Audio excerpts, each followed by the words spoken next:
বৈযোগ চিত্র বৈচিত্র্যের গল্পের আসরে আপনাদের শোনাব ফ্রান্স কাফকার কয়েকটা গল্প। প্রথম গল্পের নাম অ্যান ওল্ড শিট। বাংলায় গল্পগুলো অনুবাদ করেছেন কবির চৌধুরী। এই গল্পটার বাংলা শিরোনাম দিয়েছেন একটি পুরানো পাণ্ডুলিপি। মনে হয় আমাদের দেশের প্রতিরক্ষা ব্যবস্থা খুবই উপেক্ষিত হয়েছিল। আমরা বর্তমান সময়ে আসা পর্যন্ত নিজেরা এ নিয়ে ভাবিনি। নিজেদের দৈনন্দিন কাজকর্ম যথারীতি চালিয়ে গেছি, কিন্তু ইদানিং যেসব জিনিস ঘটছে তাতে আমরা বিশেষ উদ্বেগ বোধ করছি। নগর চত্বরে সম্রাটের প্রাসাদের সামনে আমার একটি মুচির দোকান ঘর আছে। সবে আমি ঝাঁপ খুলেছি, সকালের আলো মাত্র ফুটেছে। আমি দেখলাম চত্বরের দিকে মুখ করা প্রতিটি রাস্তার প্রবেশপথে সশস্ত্র সৈন্য মোতায়েন করা হয়েছে। কিন্তু এই সৈনিকরা আমাদের সেনাবাহিনীর নয়। স্পষ্টতই ওরা উত্তরের যাযাবর, আমাদের রাজধানীর সীমান্ত থেকে অনেক দূরে।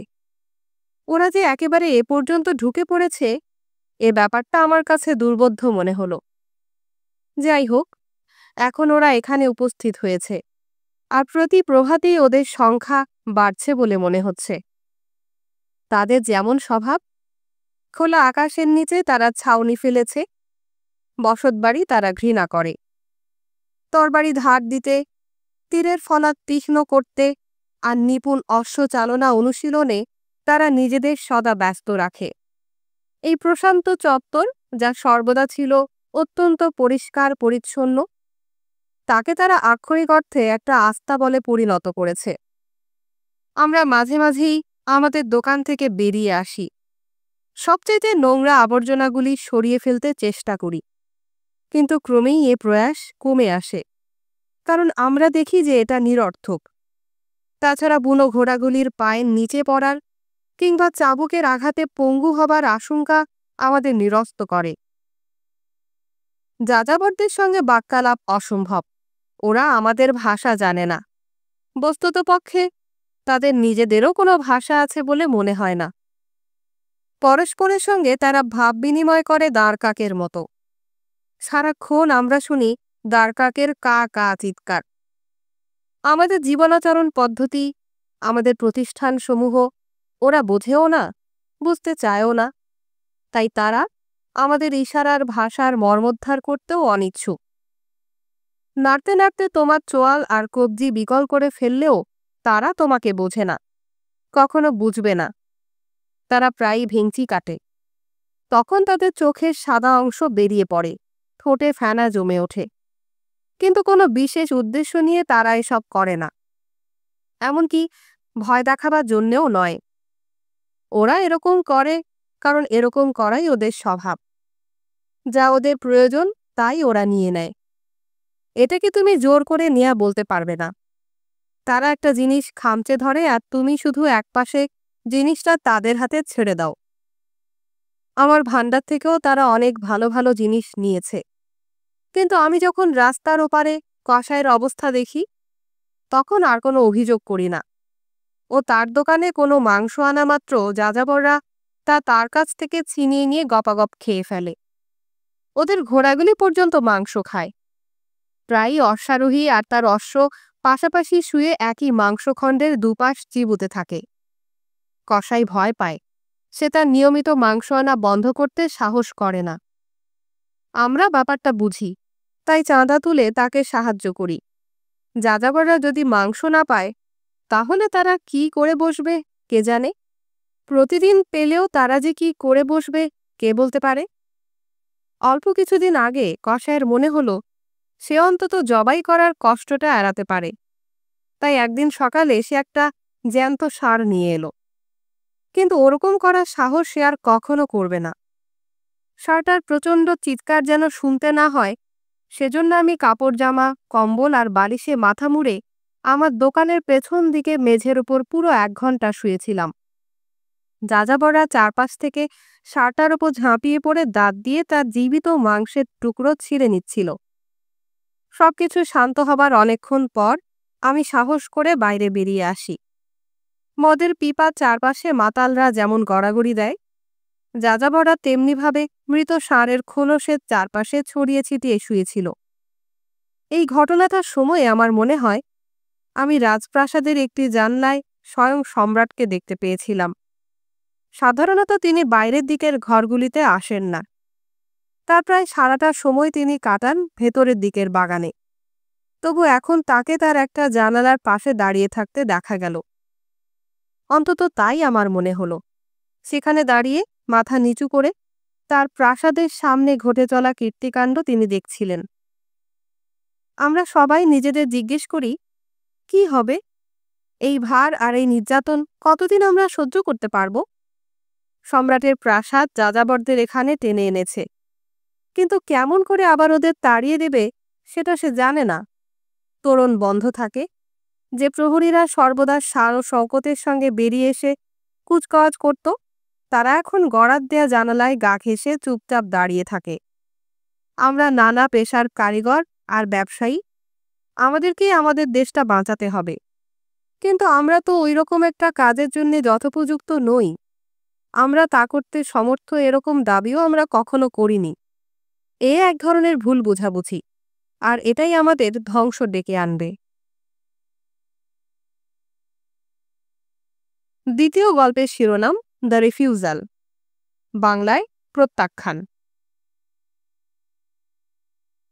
আমাদের ছোট্ট শহরটি সীমান্তের উপর নয়, তার ধারে কাছেও নয়।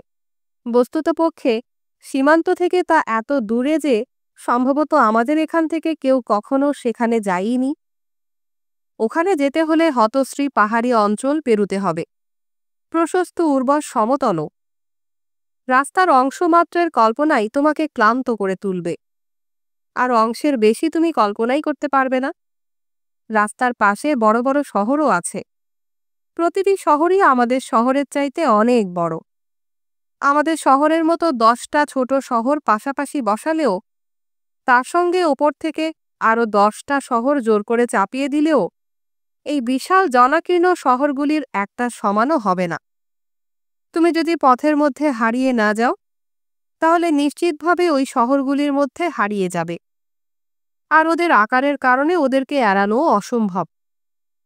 কিন্তু আমাদের শহর থেকে সীমান্তের চাইতেও দূরে যদি ওই রকম দূরত্ব নিয়ে কোনো তুলনা করা যায়, 300 বছর বয়স্ক একজন মানুষ কি 200 বছর বয়স্ক একজনের চাইতেও বেশি বয়স্ক, এটা যেন সেরকম একটা ব্যাপার। তো আমাদের সীমান্তের চাইতে বেশি দূরে হলো আমাদের রাজধানী। সীমান্ত যুদ্ধের খবরাখবর আমরা মাঝে সাঝে পাই, কিন্তু রাজধানীর খবর প্রায় কিছুই পাই না। মানে আমরা বেসামরিক নাগরিকরা। সরকারি কর্মচারীদের অবশ্য রাজধানীর সঙ্গে ভালো যোগাযোগ আছে। রাজধানীর খবর তারা 3 মাসের মতো স্বল্প সময়ের মধ্যেই পেয়ে যায়, অন্তত তাই তারা দাবি করে। এখন রাজধানী থেকে জারি করা সব হুকুম যে আমরা আমাদের শহরে পরম আনুগত্যের সঙ্গে পালন করি, এ একটা আশ্চর্য ব্যাপার, এবং আমাকে তা প্রতিনিয়ত বিস্মিত করে।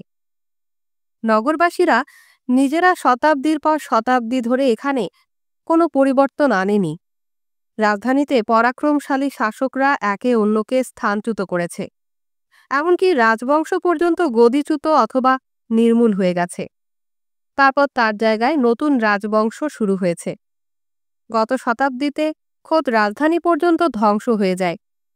সেখান থেকে বহু দূরে নতুন রাজধানী গড়া হয়, পরে সেটাও ধ্বংস হয়।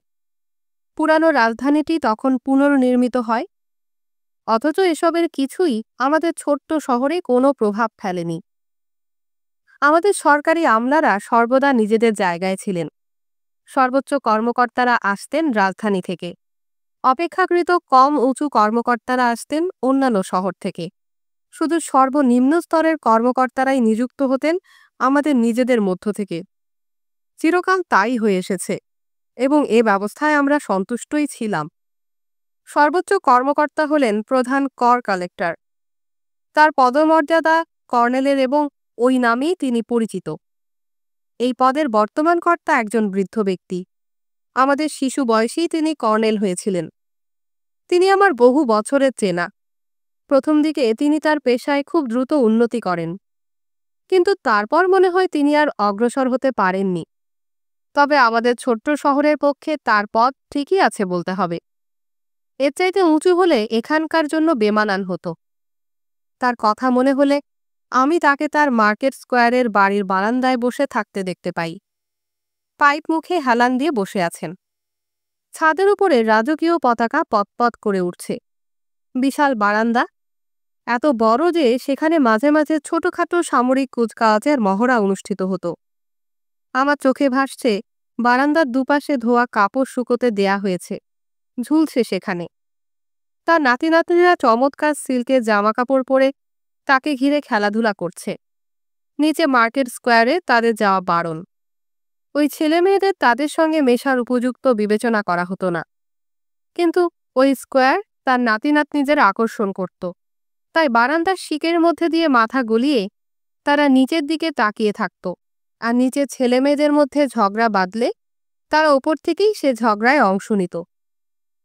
তো কর্নেলি এই শহর শাসন করেন, তবে তার এই অবস্থানকে বৈধতা দেবার সপক্ষে তিনি কখনো একটি দলিলও উপস্থিত করেছিলেন বলে আমার মনে হয় না। হয়তো সেরকম কিছু তার কাছে নেইও। তিনি হয়তো প্রধান ট্যাক্স কালেক্টর ঠিকই, কিন্তু সেটুকুই কি সব? সেটাই কি তাকে প্রশাসনের সব বিভাগের ওপর কর্তৃত্ব করার অধিকার দেয়? একথা সত্য যে তার কাজটি সরকারের জন্য অতি গুরুত্বপূর্ণ, কিন্তু নাগরিকদের দিক থেকে তা মোটেই সর্বাধিক গুরুত্বপূর্ণ নয়। এখানকার মানুষ সম্ভবত কথাই বলে, তো আমাদের সবকিছুই তো আপনি নিয়েই নিয়েছেন, এবার আমাদেরও নিন। বাস্তবে অবশ্য তিনি ক্ষমতা দখল করে নেননি, আর তিনি অত্যাচারীও নন। কালের গতিধারায় প্রধান কর কালেক্টর স্বয়ংক্রিয়ভাবেই প্রধান সরকারি কর্মকর্তা হয়ে উঠেছেন, এবং কর্নেলও আমাদের মতোই সে ঐতিহ্যকে মেনে নিয়েছেন। তবু তার সরকারি পদকে খুব বেশি গুরুত্ব না দিয়ে আমাদের মাঝে বাস করলেও তিনি ছিলেন সাধারণ নাগরিকদের চাইতে বেশ কিছু ভিন্ন রকম। যখন কোনো প্রতিনিধি দল কোনো অনুরোধ বা প্রার্থনা নিয়ে তার কাছে যেত, তখন তিনি ধরিত্রীর প্রাচীরের মতো দাঁড়াতেন। তার পেছনে কিছুই নেই, মনে হয় পশ্চাৎপটে কেউ ফিসফিস করে কথা বলছে। কিন্তু সম্ভবত তা নিছক কল্পনা। আসলে তিনিই তো সবকিছু শেষ, অন্তত আমাদের জন্য। এ জাতীয় সাক্ষাৎ পর্বে তিনি সত্যি ছিলেন দেখবার মতো। আমার শৈশবে আমি একবার ওইরকম একটি প্রতিনিধি দলের সঙ্গে ছিলাম। শহরের সবচাইতে দরিদ্র এলাকাটি আগুনে পুড়ে ভস্ম হয়ে গিয়েছিল। প্রতিনিধি দল সরকারি সাহায্যের জন্য কর্নেলের কাছে গিয়েছিল। আমার বাবা একজন কামার, সমাজে বিশেষ সম্মানিত ছিলেন তিনি। তিনি ওই প্রতিনিধি দলের একজন সদস্য ছিলেন। তিনি আমাকে তার সঙ্গে নিয়ে যান। এর মধ্যে অসাধারণ কিছু নেই, সবাই এ জাতীয় দৃশ্য দেখতে ছুটে যায়। আর সত্যিকার প্রতিনিধি দল আর জনতাকে আলাদা করে প্রায় চেনাই যায় না। সাধারণত এসব সাক্ষাৎ পর্ব ঘটত বারান্দায়। অনেকে মার্কেট স্কোয়ার থেকে মই বেয়ে ওপরে উঠে গিয়ে রেলিংয়ের উপর দিয়ে আলাপ আলোচনায় অংশ নিত। সেদিন বারান্দার প্রায় 1/4 কর্নেলের জন্য সংরক্ষিত করা ছিল। বাকি অংশে গাদাগাদি করেছিল জনতা। কয়েকজন সৈন্য পাহারা দিচ্ছিল। তাদের মধ্যে কয়েকজন অর্ধবৃত্তাকারে কর্নেলকে ঘিরে দাঁড়িয়েছিল। আসলে একজন সৈন্য হলেই যথেষ্ট হতো। সৈন্যদের সম্পর্কে আমাদের অতটাই ভয় ছিল। কোথা থেকে যে এই সৈন্যরা আসে আমি তা জানতাম না। অনেক দূর থেকে যে তাতে কোনো সন্দেহ নেই। সবাই দেখতে একই রকম। কোনো ইউনিফর্মে তাদের দরকার ছিল না। ছোটখাটো, খুব শক্তিশালী নয়, কিন্তু চটপটে। আর তাদের চেহারায় সবচাইতে প্রকট হয়ে দেখা যেত তাদের দন্তরাজি। তাদের গোটা মুখটাকে যেন অধিকার করে নিতে চাইছে দাঁতগুলি। আর তাদের খুদে খুদে সরু চোখগুলির অস্থির চঞ্চল নড়াচড়া। ছোটরা এদের ভীষণ ভয় পায়, আবার এদের দেখে খুশিও হয়। ওর এই দাঁত আর ওই চোখ দেখে বারবার ভয় পেতে চায়, যেন আতঙ্কে সেখান থেকে ছুটে পালিয়ে যেতে পারে। তাই ঘুরে ঘুরে সেখানে ফিরে আসে। সম্ভবত বড়রাও ওই শিশুসুলভ ভয় সম্পূর্ণ কাটিয়ে উঠতে পারে না। অন্তত তার প্রভাব কিছুটা থেকেই যায়।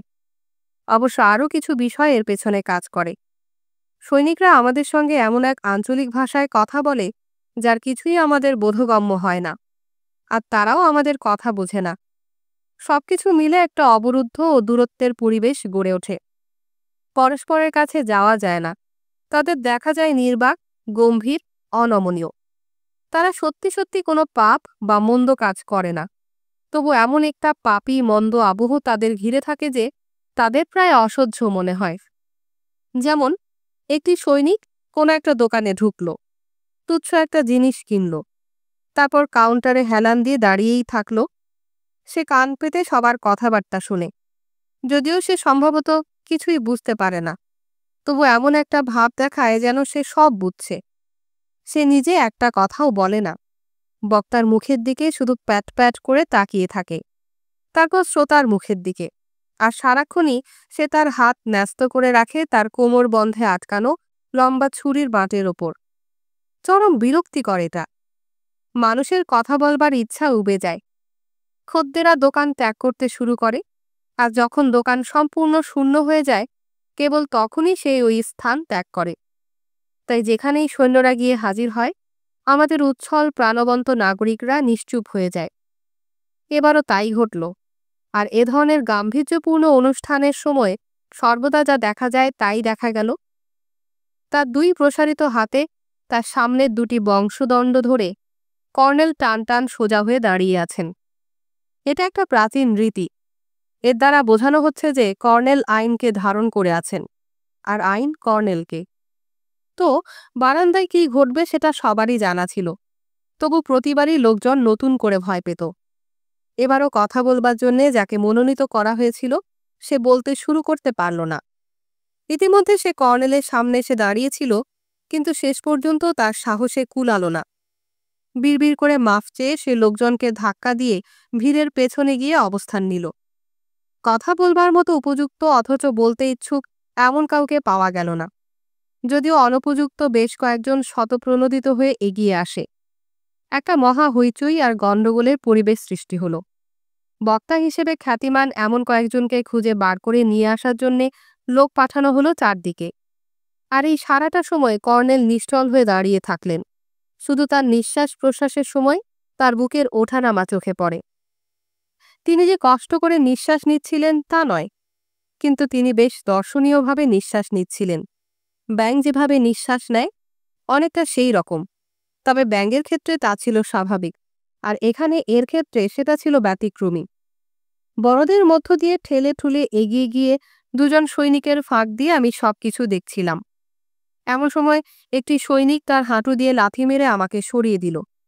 ইতিমধ্যে প্রথমে যাকে প্রতিনিধি দলের মুখপাত্র হিসাবে কথা বলার জন্য মনোনীত করা হয়েছিল সে তার সাহস ও স্থৈর্য ফিরে পায়। দুপাশ থেকে দুজন লোক তাকে শক্ত করে ধরে রাখে, আর সে তার বক্তব্য পেশ করে। একটা চরম দুর্ভাগ্যের আনুষ্ঠানিক বিবরণ দেবার সময় সে সারাক্ষণ তার মুখে একটা বিব্রত হাসি ফুটিয়ে রাখল, একটা বিনয়ী হাসি। কর্নেলের মুখে সামান্য হলেও একটু প্রতিক্রিয়া জাগাবার ব্যর্থ চেষ্টা করল সে, আর এই দৃশ্যটি ছিল রীতিমতো মর্মস্পর্শী। অবশেষে সে তার আবেদনটি উচ্চারণ করল। আমার মনে হয় সে শুধু 1 বছরের জন্যে কর মওকুফের অনুরোধ জানিয়েছিল। সম্ভবত রাজকীয় বনানী থেকে হ্রাসকৃত মূল্যে কাঠ কেনার অনুমতিও প্রার্থনা করেছিল। তারপর সে মাথা নুইয়ে শ্রদ্ধা জানালো। কিছুক্ষণ ওই অবস্থায় দাঁড়িয়ে থাকল। সবাই তাই করল, শুধু কর্নেল, সৈনিক দল আর পশ্চাৎপটে উপস্থিত আমলারা ছাড়া। ময়ের উপর দাঁড়ানো লোকজন যে এই বিরতির সময় কয়েক ধাপ নেমে আসে যেন তাদের দেখা না যায়, তারপর অনুসন্ধিৎসু চোখে বারান্দার মেঝের উপর দিয়ে উঁকি মেরে সবকিছু দেখতে চেষ্টা করে। বালকটির কাছে তা ভীষণ হাস্যকর মনে হয়। এইভাবে বেশ কিছু সময় অতিবাহিত হবার পর একজন সরকারি কর্মচারী, ছোটখাটো একটি মানুষ, কর্নেলের কাছে এগিয়ে এলো। নিজের পায়ের আঙ্গুলের ডগায় ভর দিয়ে কর্নেলের উচ্চতার সমান হতে চেষ্টা করল। কর্নেল তার গাঢ় নিঃশ্বাস প্রশ্বাস ছাড়া তখনও নিশ্চল। কর্মচারীর কানে কানে কিছু একটা বললেন, আর ছোটখাটো মানুষটি তখন করতালি দিয়ে উঠল, আর সঙ্গে সঙ্গে সবাই উঠে দাঁড়ালো। কর্মচারীটি তখন ঘোষণা করল, আবেদন নামঞ্জুর করা হয়েছে, তোমরা এখন যেতে পারো। জনতার মধ্য দিয়ে একটা নির্ভুল ত্রাণ ও মুক্তির অনুভূতি প্রবাহিত হলো। সবাই সবেগে ছুটে ঠেলাঠেলি করে বেরিয়ে গেল। কর্নেলের দিকে কেউই বিশেষ কোনো মনোযোগ দিল না, আর কর্নেল নিজেও আবার আমাদের সবার মতো একজন স্বাভাবিক মানুষে পরিণত হলেন। আমি তখনও আমার শেষ ক্ষণিক দৃষ্টিতে কর্নেলকে দেখতে পেয়েছিলাম। ক্লান্ত ভঙ্গিতে তিনি তার হাতের বংশদণ্ড দুটি ছেড়ে দিয়েছিলেন। মাটিতে পড়ে যায় সেগুলি। তারপর কয়েকজন কর্মচারী ধরাধরি করে যে আরাম কেদারাটি তার জন্য নিয়ে আসে, সেখানে তিনি গা এলিয়ে দিয়ে চটপট তার পাইপ ধরিয়েছিলেন।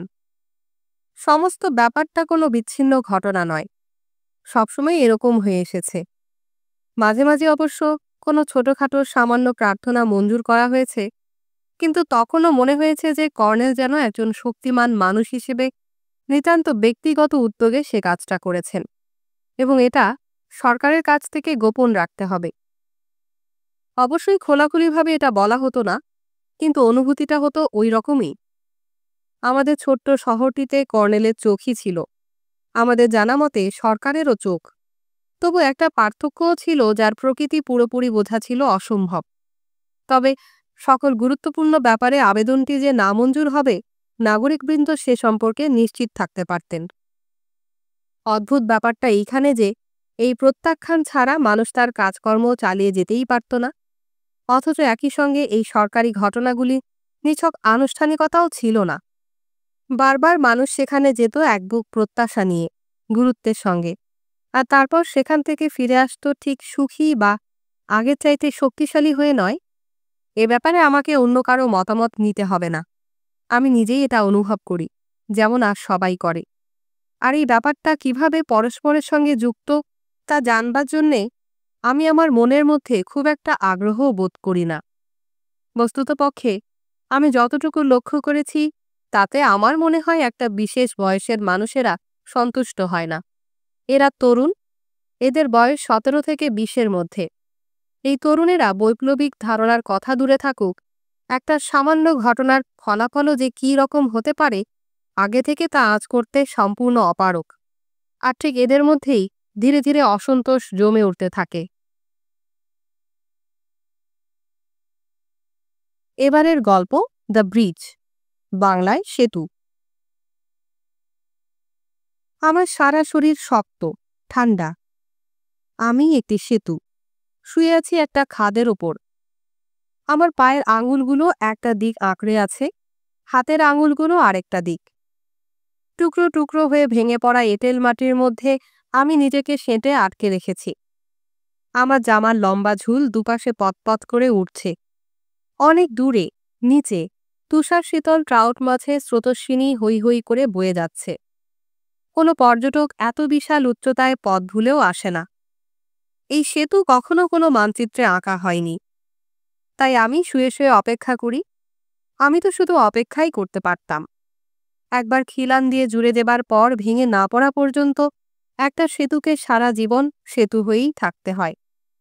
একদিন বিকালের দিকে, সেটা কি প্রথমবারের মতো নাকি হাজারবারের মতো আমি বলতে পারবো না। আমার ভাবনা চিন্তা তালগোল পাকিয়ে গেছে। সারাক্ষণই আমি একটা বৃত্তের মধ্যে ঘুরছি। গ্রীষ্মের এক বিকালের দিকে স্রোতস্বিনীর গর্জন তখন আরও গভীর হয়েছে। আমি একটি মানুষের পদধ্বনি শুনতে পেলাম, আমার পানে, আমার পানে। সেতু, সরল সোজা হও, রেলিংবিহীন কড়িকাঠ, তোমার হাতে ন্যস্ত পথিককে ধরে রাখার জন্যে প্রস্তুত হও। তার পদক্ষেপ যদি অনিশ্চিত হয়, তাহলে আলগোছে, সে যেন টেন না পায়। তার গতিপথে তাকে দৃঢ়ভাবে স্থাপিত করো। কিন্তু সে যদি হোঁচট খেয়ে পড়ে যেতে থাকে, তাহলে তুমি যে কী ধাতুতে গড়া তাকে তা দেখিয়ে দাও। একজন পাহাড়ি দেবতার মতো তাকে ডাঙায় ছুঁড়ে ফেলে দিও। সে এলো, তার লাঠির লোহার প্রান্ত দিয়ে আমাকে ঠুকে ঠুকে দেখল। তারপর সেটা দিয়ে আমার জামার ঝুলগুলি উপরে টেনে ওঠালো, আমার উপর সুন্দর করে তা বিছিয়ে দিল। আমার ঝাঁকড়া চুলের মধ্যে সে তার লাঠির প্রান্তটা সজোরে ঢুকিয়ে দিল। তারপর অনেকক্ষণ ওইভাবে ওটাকে সেখানে ধরে রাখল। উদ্ভ্রান্তভাবে চারিদিকে তাকাতে তাকাতে সে নিশ্চিতভাবেই ওটার কথা ভুলে গিয়েছিল। কিন্তু তখনই আমি এতক্ষণ মনে মনে তাকে শুধু অনুসরণ করেছিলাম। সে আমার শরীরের ঠিক মাঝখানে দাঁড়িয়ে দুপায়ে লাফাতে লাগল। ভীষণ ব্যথায় আমি থরথর করে কেঁপে উঠলাম। কি যে হচ্ছে কিছুই বুঝতে পারলাম না। কে ওটা? একটা শিশু? একটা স্বপ্ন? কোনো প্রলুব্ধকারী? বিধ্বংসী কেউ? আর আমি তাকে দেখবার জন্যে উল্টে ঘুরে দাঁড়ালাম। একটা সেতুর ঘুরে দাঁড়ানো। আমি তখনও ঠিক ঘুরিনি, তার মধ্যেই আমি পড়তে শুরু করলাম। আমি পড়ে গেলাম, আর মুহূর্তের মধ্যেই নিচের তীক্ষ্ণ খোঁচা খোঁচা পাথরের আঘাতে আমি ক্ষত বিক্ষত হয়ে ছিন্ন ভিন্ন হয়ে গেলাম। ওইসব পাথর, যেগুলি নিচের ছুটন্ত জলরাশির মধ্য থেকে সারাক্ষণ আমার দিকে প্রশান্তভাবে তাকিয়ে থাকত।